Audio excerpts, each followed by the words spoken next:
आव्हान पेललंय. रेकॉर्डिंग नंतर चुका करतात.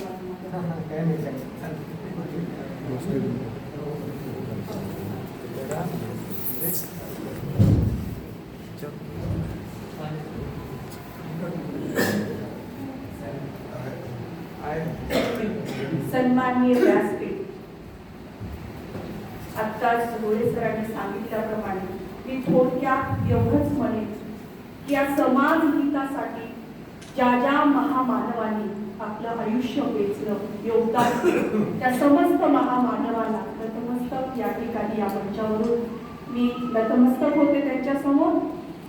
आज व्हॉइस ऑफ नायगावच्या वतीने पत्रकार गौरव सोहळा आचार्य बाळशास्त्री जांभेकर यांची जयंती आणि त्यांनी ज्या पत्रकारितेच्या माध्यमातून आपल्या देशामध्ये, महाराष्ट्रामध्ये दर्पण हे त्यांचं मुखपत्र सुरू केलं आणि खऱ्या अर्थाने या महाराष्ट्रामध्ये पत्रकार आणि पत्रकारितेची सुरुवात झाली.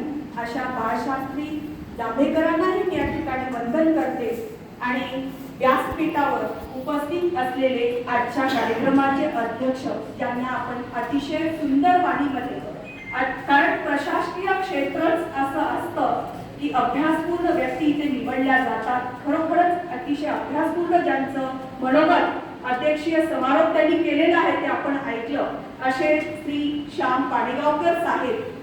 अतिशय माझ्या काकांनी सांगितल्यामुळे की ज्यांच्या घरामध्ये कीर्तनकार किंवा त्यांचे वडीलच पाडेगावकर महाराज म्हणून ओळखल्या जातात, अशा संस्कारात वाढलेल्या व्यक्तीचा संबोधन या ठिकाणी झालेला आहे. त्याचबरोबर या कार्यक्रमाला ज्यांची उपस्थिती लाभलेली आहे असे प्रशासकीय अधिकारी माननीय विशाल भोसले सर. आत्ताच काकांनी उल्लेख केला ज्यांच्या मार्गदर्शनाखाली काका घडले. मी तर या व्यासपीठावरून असं म्हणेन की ज्यांनी माझ्या आयुष्यामध्ये महात्मा ज्योतिबांचं कार्य केलं, कारण माझं लग्न 11वीला झालं, मला इथपर्यंत आणण्याचं ज्यांचं योगदान आहे असे माझे यजमान आदरणीय कदम सर.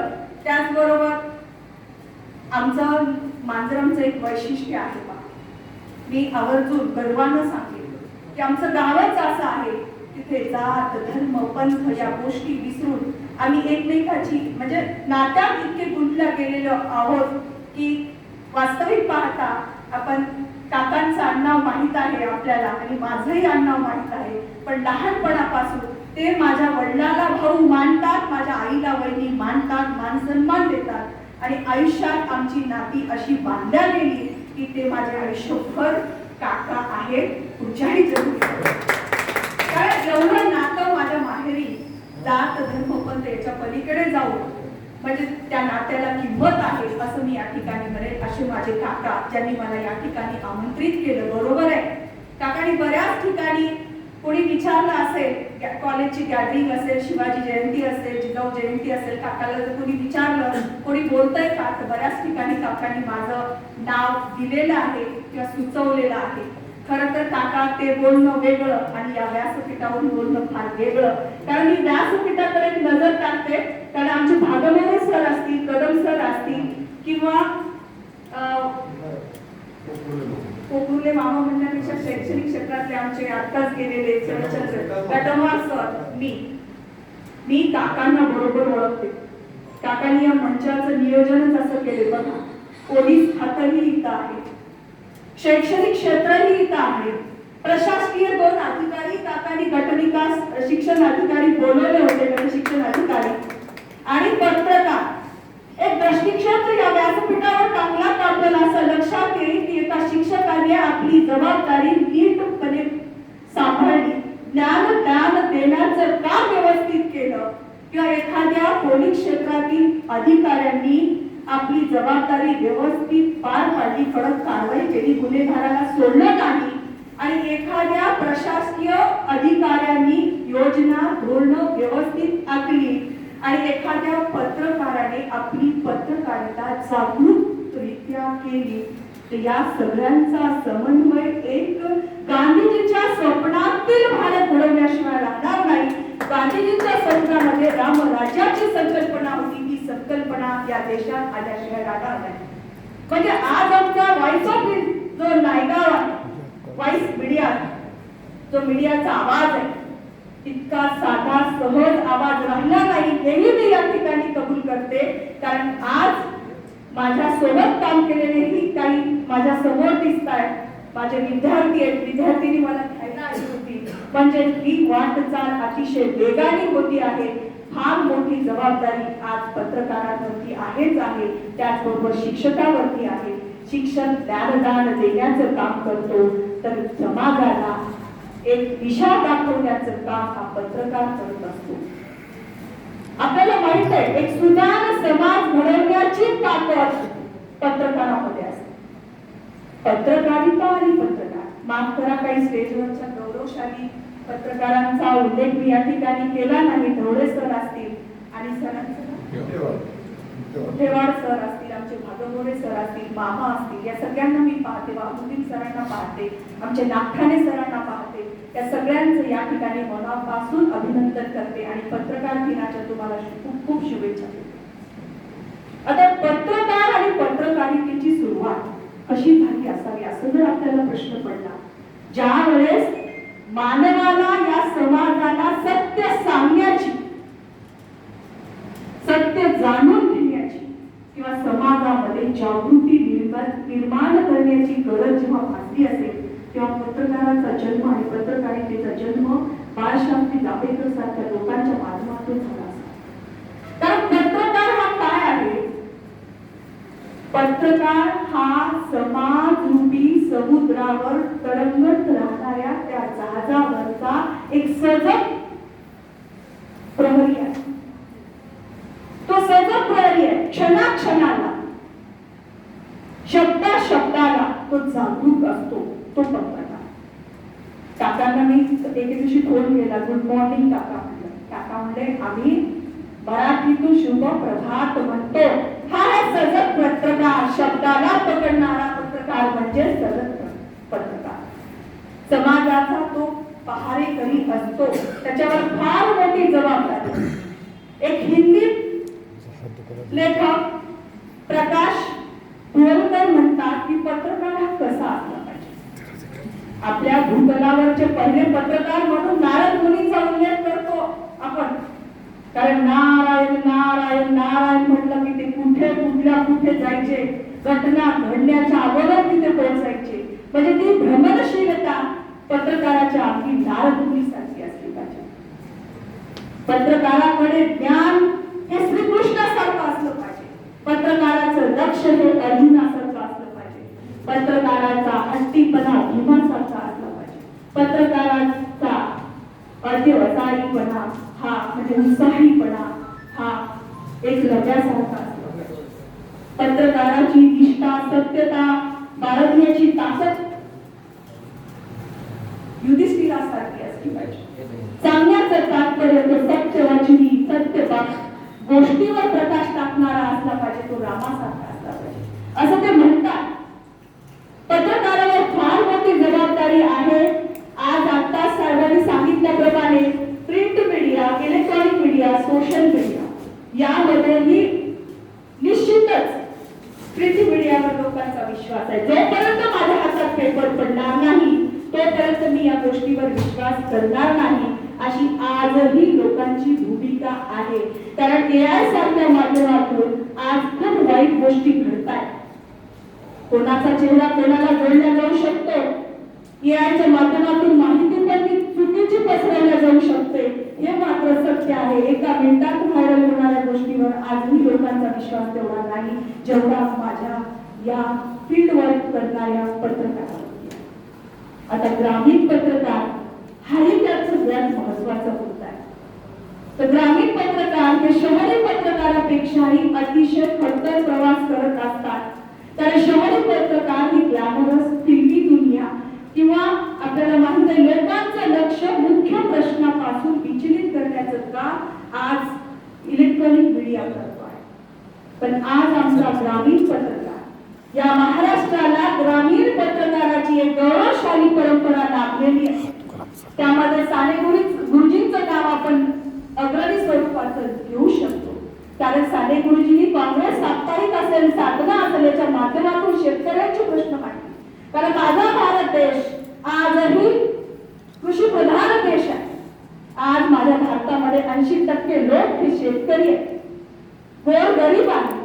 म्हणजे हे आज लोक महाराष्ट्राच्या नकाशावरती हे प्रश्न आणण्याचं किंवा देशाच्या नकाशावरती प्रश्न हे मांडण्याचं काम किंवा या शेतकरी कष्टकरी वर्गाला न्याय देण्याचं काम ग्रामीण पत्रकारांनी केलेलं आहे. त्याच्यामध्ये पी साईनाथांचं नाव जर आपण घेतलं, पी साईनाथ, त्यांचं एक पुस्तक पत्रकारांसाठी बायबलच्या स्वरूपाने उल्लेखनीय बाब त्याची आहे. कारण त्या पुस्तकाचं नाव एव्हरीबडी लाईक गुड रॉट याने दुष्काळ.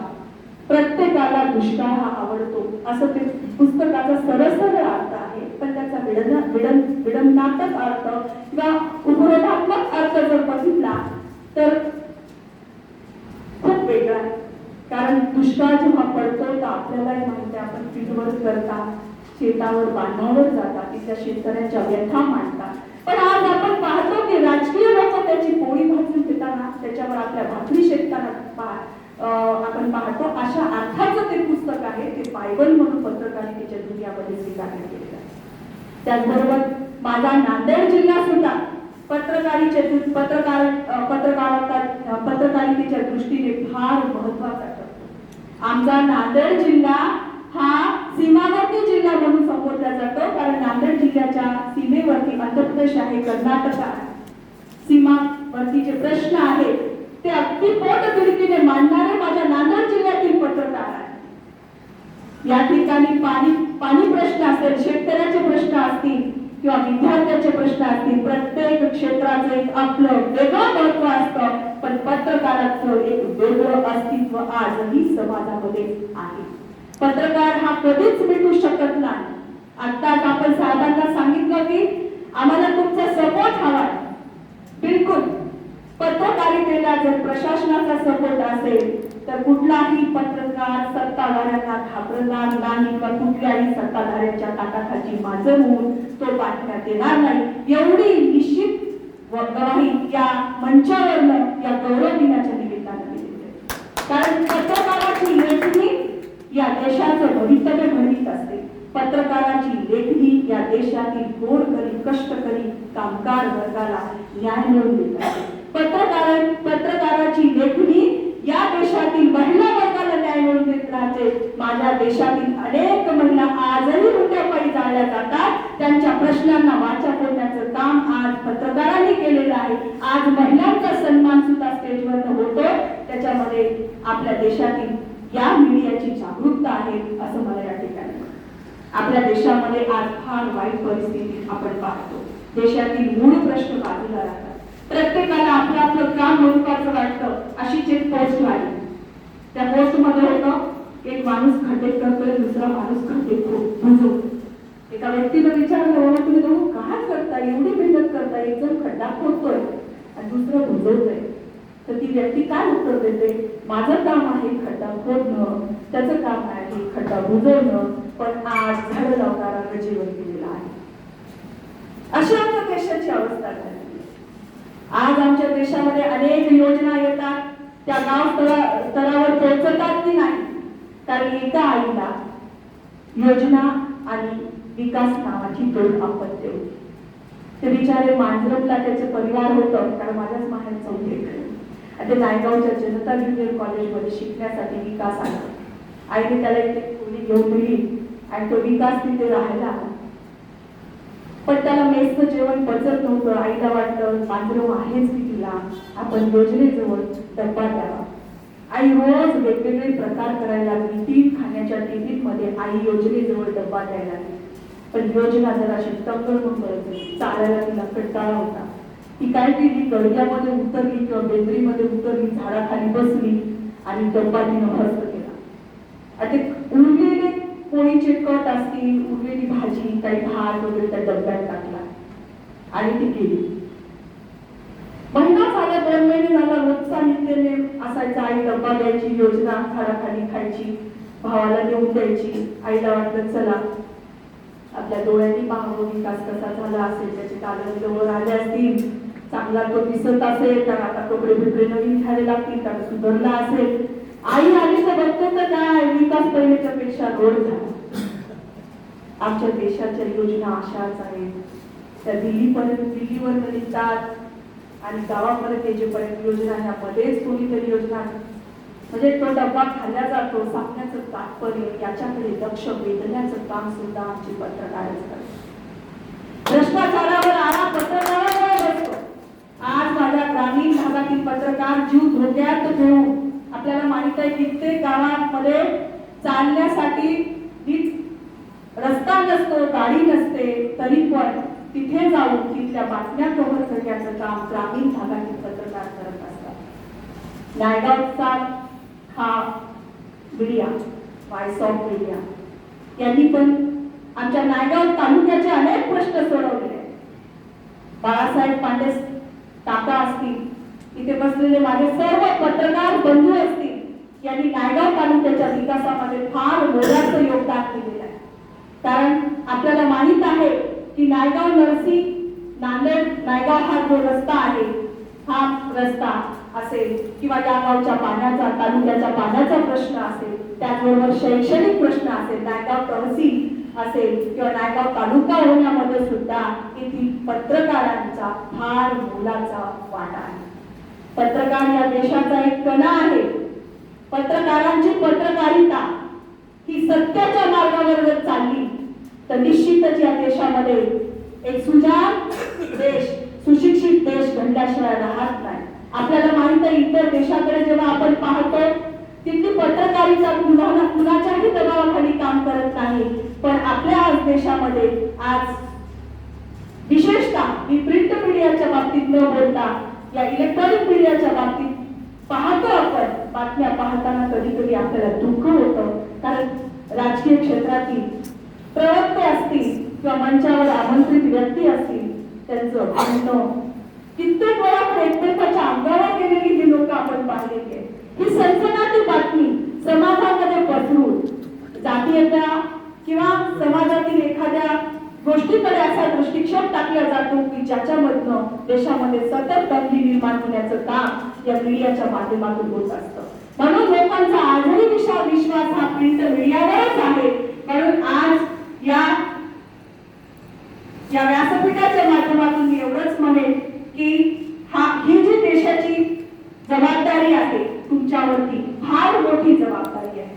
आज तुम्हाला आम्हाला या देशाच्या जडणघडणीमध्ये फार मोलाचं योगदान द्यायचंय. कारण एक शिक्षक चुकला तर एक पिढी बर्बाद होते म्हणतात, पण पत्रकाराच्या बाबतीत असंच आहे. त्या समाजामध्ये शांतता किती ठेवायची, समाजाचा विकास किती करायचा, समाजाला एक सुदृढ समाज किंवा सुजाण समाज, सुशिक्षित समाज कशा पद्धतीने घडवायचं, ही सुद्धा पत्रकारावर असलेली फार मोठी जबाबदारी आहे. आम्ही पाहतो की लोकमत असेल, देशोन्नती असेल, पुण्यनगरी असेल, या माध्यमातून आपले जे इथे तालुका लेवलवर काम करणारे सर्व पत्रकार असतात ते खूप मोलाचं योगदान या मोठमोठ्या लोकपत्राच्या माध्यमातून आपल्या तालुक्यातील बातम्या पोहोचवण्याचं काम करत असतात. आता नांदेड जिल्ह्याच्या दृष्टीने जर पाहायचं असेल तर संजीव कुलकर्णी सर असतील, परत मला विश्वनाथ देशमुख सर असतील किंवा प्रदीप कांबळे सर, मला हेच नावं असतील असं मला वाटतं, कारण मी वाचली एक दोन वेळा. ते या लोकांनी सुद्धा या नांदेड जिल्ह्याच्या महिला म्हणून सुद्धा मनीषा रेंगे असतील. मला खूप आनंद वाटला काका या व्यासपीठावर जेव्हा मी येण्याच्या अगोदर गाडीतून उतरले. एक सुंदर पत्रकार म्हणजे अतिशय उत्साही तरुण तडफदार पत्रकार महिला मला घेण्यासाठी उभी होती. नमस्कार केला, मी विचारलं तुम्ही पत्रकार आहात का? मी पत्रकार आहे. आणि मी म्हटलं कार्यक्रम सुरू झाला का, तुम्ही कुठलच्या आहात? तर तिने सांगितलं की मॅडम मी तुमची विद्यार्थिनी आहे. जेव्हा एक शिक्षक पत्रकार घडवतो ना काका, कदम सरांना तुम्हाला घडवल्यानंतर जो आनंद झाला असेल तो मला या ठिकाणी तिला बघून झालेला आहे. अशाच पत्रकार महिला जास्तीत जास्त पत्रकारितेमध्ये निर्माण कराव्यात आणि हा नायगाव तालुका पत्रकाराच्या दृष्टीने किंवा पत्रकारितेच्या दृष्टीने एक गौरवशाली तालुका म्हणून संबोधला गेलेला आहे, संबोधला जाईल. आणि निश्चितच तुमची वाटचाल अतिशय गौरवशाली येत्या भविष्यामध्ये राहणार आहे. तुम्ही अनेक पत्रकार, एक पत्रकार जर 2 पत्रकार घडवत पुढे घडवण्याचं काम जर तुम्ही केलं, काकांनी म्हटल्याप्रमाणे की समाज घडत असताना सुद्धा आपल्याला आपल्या कुटुंबाची जबाबदारी असतेच असते आणि कुटुंबाच्या जबाबदारीसाठी सुद्धा आपल्याला आपल्या नित्यनियमामध्ये किंवा आपल्या एका जीवनामध्ये शिस्त प्रणालीचा उपयोग करावा लागतो. अशा या वातावरणामध्ये आपणही भविष्यामध्ये अनेक पत्रकार नवीन होणाऱ्या पत्रकारांचं एक मार्गदर्शक म्हणून आपण काम करावं. या ठिकाणी मला 15 मिनिटाचा वेळ काकांनी दिला होता. निश्चितच त्या मिनिटांपर्यंत मी पोहोचली असावी असा अंदाज व्यक्त करून मी या ठिकाणी काकांनी मला बोलावलं, माझा सन्मान केला, सत्कार केला. हवं एखाद्या सौभाग्यवतीला हवंय काय तिच्या जोडीदारासोबत तिचा सन्मान केला जातो आणि तिचं म्हणजे कौतुकही केलं जातं. माहीर वाशिनीला साडी जोडी बांगडीची अपेक्षा तर असतेच असते काका, त्याबरोबर एक चांगल्या कौतुकाची थाप तर तिच्या पाठीवर असेल. तर निश्चितच तुमची ही राणी, तुम्ही म्हणालात मला पेटलेट राणी आहे माझं, पण राजेश्वरी रमेशराव कदम निश्चितच भविष्यामध्ये तुम्हाला कधीही केव्हाही वाटलं तर कुठेही सुचवा, त्या विषयाला न्याय देण्याचं काम मी निश्चित करेन. धन्यवाद. या ठिकाणी एवढ्या लेखणी, ज्यांची लेखणी तलवारीप्रमाणे चालते, त्यांनी माझी ही सौम्य लेखणी पण ऐकून घेतली, त्याबद्दल सर्वांचे पुन्हा एकदा आभार मानते. थांबते. धन्यवाद.